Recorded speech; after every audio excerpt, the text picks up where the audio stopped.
门槛超低的 AI 产品摄影教程来喽！这是我拍的白墙、白桌面、一堆白纸团，这是 AI 画的树影、草地，一堆长满了苔藓的石头。这两张图呢，不仅构图一致，产品上的文字细节也非常的正确，就连光影色调也都和谐统一。关键是一键直出，不需再调用其他的软件。而你需要做的呢，就只是提前准备好3张图加一句话，甚至都不需要你有专业的摄影知识和摄影设备，咱就用手机这么随手一拍，然后鼠标再随便一点就能搞定。用到的软件工作流和配套的素材都在这里面。下载以后，双击图标，打开 COMO AI， 拖入工作流。可以看到呢，我将工作流分成了蓝、绿、紫、黄、棕5大模块，看起来呢很复杂，但其实每个模块只完成了1件事情。具体来说呢，就是蓝色的模块负责生产产品图，给 AI 提要求；绿色的模块负责把产品放到新的图里头；紫色的模块是用来重新对比画面的光影关系的。接着的黄色模块负责还原产品的细节，最后棕色的模块是处理角色的。至于用最直接的是为了方便演示做的美工图效果和结果。如果呢你需要展示这个节点，接下来再用一些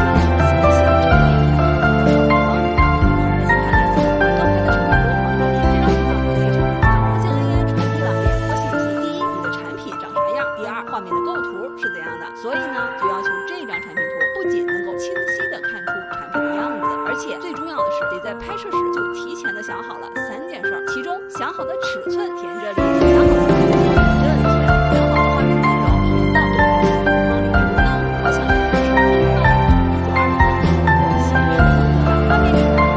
橙色的化妆品放在绿色的草图上，周围呢会长满了苔藓的木头包围着，画面明亮高浓度。没错，这堆纸团就代表了那长满了苔藓的木头。在这个工作流里呢，我们就是通过提示词加参考图的方式来告诉 AI 这幅画里都有些啥，以及它们都摆在什么地儿。你可能呢觉得抽象，但 AI 它看得懂。OK， 工作流的第一个蓝色模块搞定，接下来呢就是绿色的背景合成模块了。咱先把原图里的纸团给抠出来，再用深度图和线稿固定住每一个元素的位置，然后让 AI 按照这个风格把纸团换成长满了苔藓的木头。但这样画完以后呢，产品的细节会变，所以呢咱就再把产品那个瓶子给抠出来，贴回到之前的位置。 OK， 最简单的背景合成就完成了，整幅画面已经数据抒情了，细节呢咱待会儿再看。现在先来讲一下在绿色模块里需要重点关注的节点，也就是呢这些被我用紫色标识出来的节点。比如呢抠图时提示词如果写纸，那它就可以把纸团给抠出来；如果写瓶子，就可以把产品给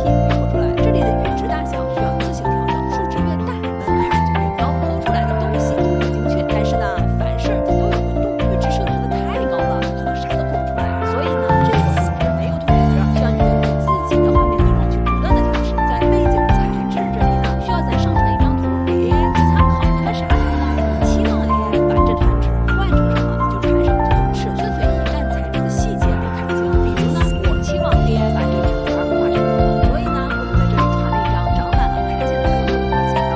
如果呢你期望 AI 它把纸团换成丝巾，那你就传一张丝巾的图片当参考。当然了，还需要配合性的提示词来实现其他的很有标准的 AI 让新人都能直接去拍。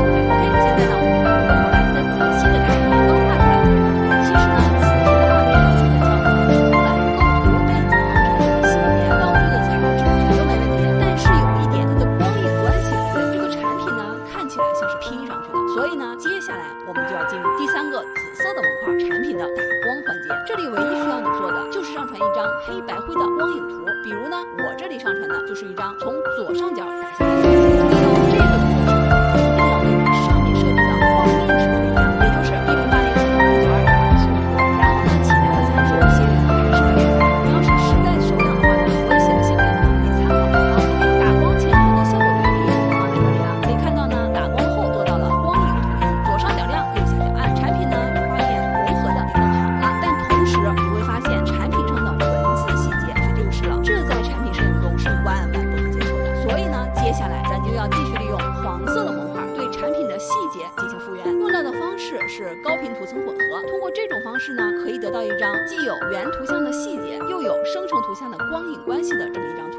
完美的解决上一步的问题。老规矩哦，这些参数新人还是建议不要修改。但是黄色模块的最后一步里呢，这里有一个被我标记为绿色的色阶调整的节点，它跟 PS 中的色阶是一个原理的，可以通过它来调整画面的色调范围和色彩平衡。这个可能有点偏专业了，在基础教程中我就不做展开了，不懂呢也没没事儿，你就直接通过修改黑白色阶的数值来边调边看就行。记得数值最大是255哦。OK， 到这里为止呢，画面的构图、背景、